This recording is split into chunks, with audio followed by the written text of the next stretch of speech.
ஒரு வயசான தாத்தா ஆத்துக்கு குளிக்க போயிருந்த நேரத்துல பாசான் பிடிச்சிருந்த கல்லுல மிதிச்சதுனால வலிக்கு கீழே விழுந்து தாத்தாக்கு அடிபட்டிருக்கு.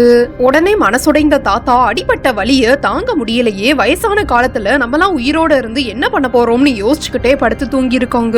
அந்த நேரத்துல தாத்தாவோட கனவுல ரொம்ப வயசான ஒரு தாத்தா வந்து உனக்கு ஒரு முக்கியமான கடமை இருக்குன்னு சொல்லிட்டு மறைஞ்சிருக்காங்க.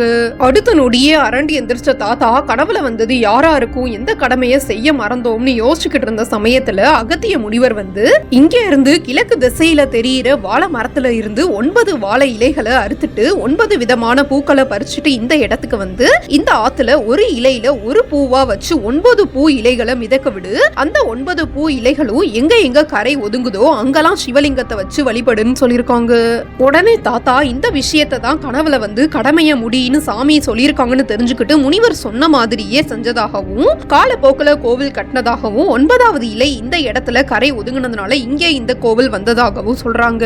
இந்த சாமியோட பேரு கைலாசநாதர். தூத்துக்குடி சேந்தமங்கலம்ல இந்த கோவில் இருக்கு.